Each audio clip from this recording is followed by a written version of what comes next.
Cobra might be one of Stallone's most underrated and best movies. It's a very interesting title that didn't get the recognition it deserved upon release, but managed to gather a cult following ever since. Recent years especially have seen a resurgence of interest in Cobra, and social media seems to be full of fan art or references to it within nostalgic or 80s inspired pages.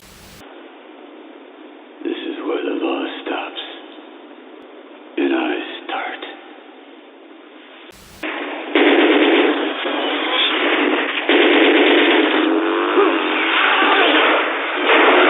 You know what the trouble with you is? You're too violent. Even Stallone expressed interest in potentially making a sequel or rebooting the movie. What makes Cobra so unique is the atmosphere and the way it's shot. This isn't just another cliche action movie featuring Stallone. Sure, you've got plenty of one-liners like you'd expect, but honestly, one-liners go hand in hand with the 80s, and I'd almost give it a bad review if it didn't have any. You have the right to remain silent.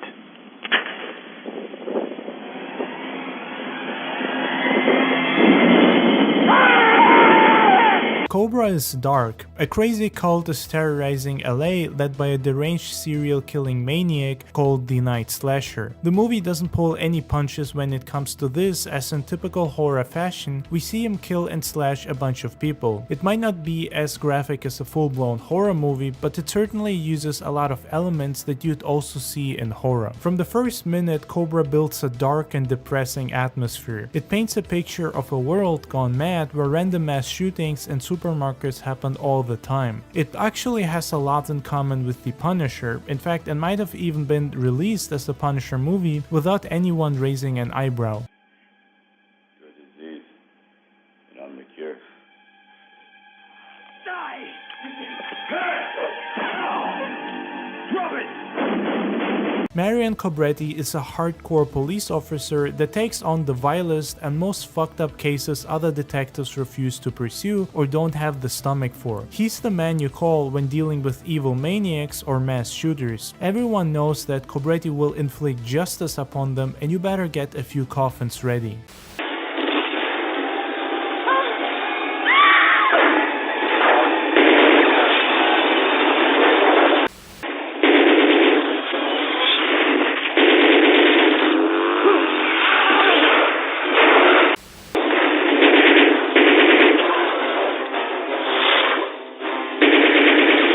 One thing that makes this movie unique are its neon-drenched visuals and soundtrack. The dark atmosphere harmonizes perfectly with the purple neon lights that are thrown into various shots. A lot of 80s nostalgia is based on this exact image. The idea that everything was full of purple neon back then, overlaid with the John Carpenter-like synth soundtrack. And while this may seem like pure cliche and a trope now, it enhances the experience of watching this movie. Cobra feels like a darker, horror-influenced version of Miami Vice. It has similar visuals and tries to move away from already established genre expectations, even though it still features plenty of tropes, but that's not necessarily a bad thing. It's interesting to see a no bullshit guy like Cobretti take on a horror slasher that has no fear.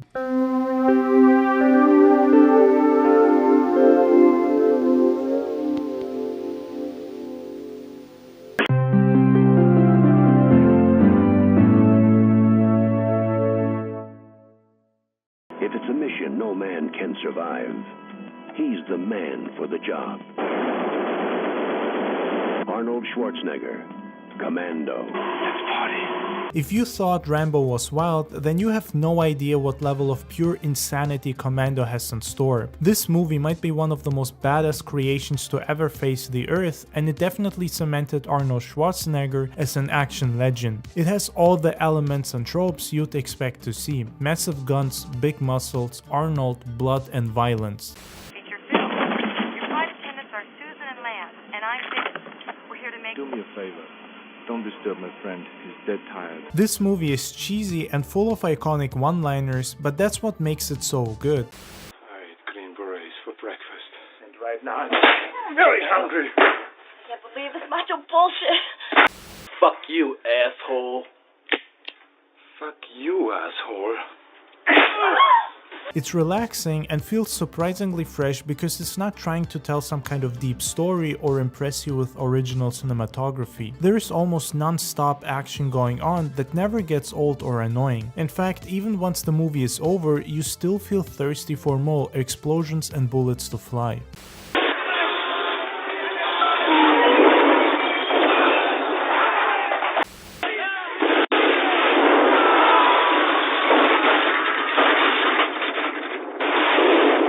When John Matrix's daughter gets kidnapped by a bunch of overly cartoony and cliché villains, instead of cooperating and doing what they say, he decides to turn into an indestructible killing machine and kill all of them without batting an eye. And if you want your kid back, then you gotta cooperate. Right? Wrong. Commando defines what 80s action was all about, and it does so in a perfect way. At the same time, despite being full of cliches and tropes, it also tries to subvert some of them and change expectations. It seems like this movie is almost aware of all the tropes that were around in the 80s and makes a conscious decision to include as many as it can, while at the same time trying to be unexpected and subvert the same tropes.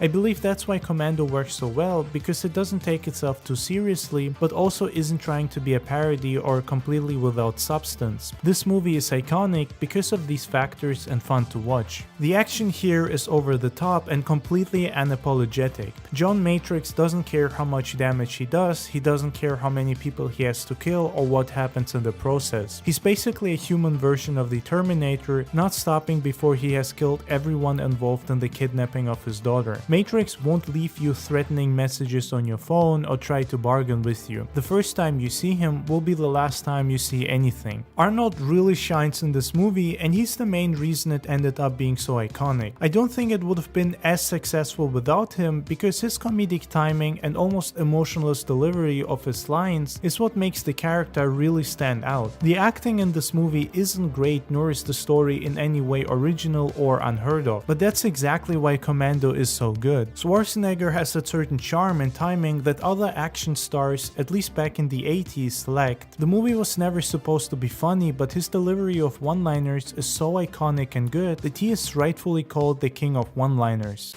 Remember, Sally, when I promised to kill you last? That's right, Major. You did. I lied.